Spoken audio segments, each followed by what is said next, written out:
Hi! So as you can see here, this is future me. I already completed all of the Taiwan Dream arc. I'm kind of disappointed in myself. OBS glitched and caused most of this arc to corrupt, so I can't show most of this arc. The footage of most of this arc, that is. The good thing is, chapter 22, I still have the footage for chapter 22, but I don't have the footage for chapter 20 or 21. Absolutely sucks. So I'm going to do this one final review, just quickly going over 20 and 21. Chapter 20. So, last thing we saw was the Reawakening trailer, and that was hype as hell. And I was very much looking forward to this chapter because of it. And I'd say this chapter delivered. It showed us Fu Hua's past, which it basically showed us 2.5 hours worth of Fu Hua's past. But to be honest, Fu Hua's past can be summed up in a sentence or two, to be honest, so let me do it for you. Alright, imagine Fu Hua had no one during her entire life. She was lonely her entire life. But then, someone named Carol shows up in her life, but then Carol dies, and Fu Hua's all alone again.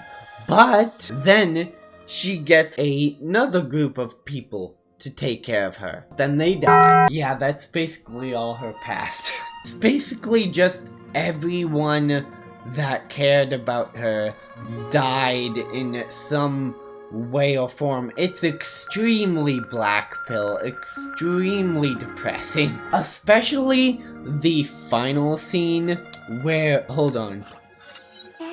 This scene, especially this scene, where Carol and Fu Hua are talking about what they're gonna do when they grow older, or what I actually forgot what this is talking about. They talk about what they're going to do over spring break now that school's over for the semester. And it's supposed to be like a really sad tearjerker moment of, aw, they promised to do this over the semester, but over the break, a tragedy happened that caused her to die, and now they won't be able to do that anymore.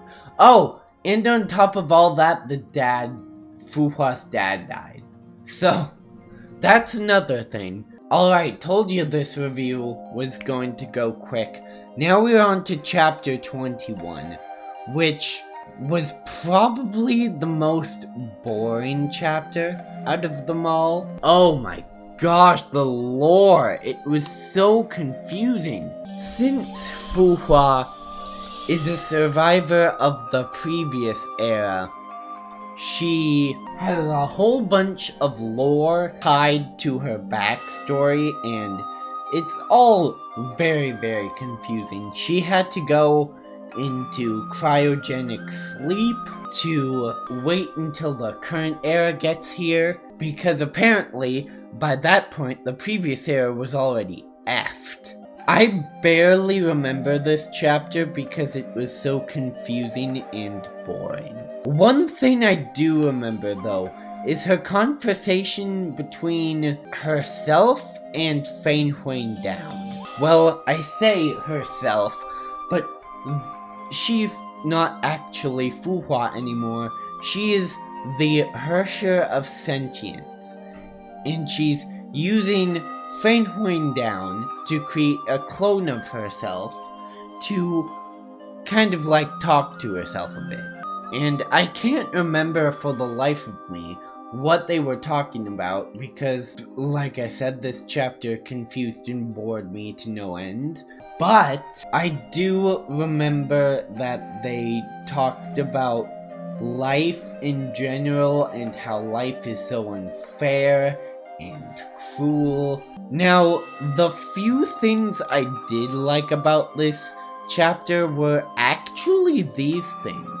The recollections, they were very informative, especially Auto Apocalypse 1 and 2. I like them the most because to me, Otto is a super interesting villain and we got to know more about him.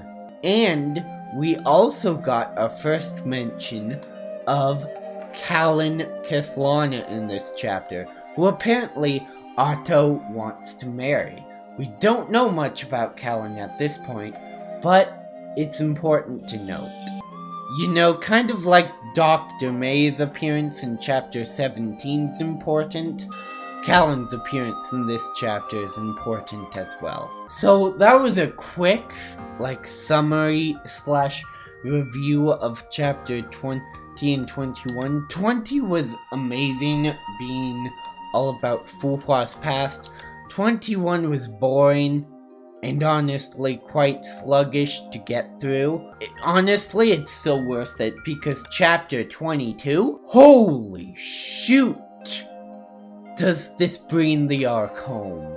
Arc has a really good ending with a super awesome boss battle at the very end. I will for sure be releasing my playthrough of that, because thank goodness that didn't get corrupted.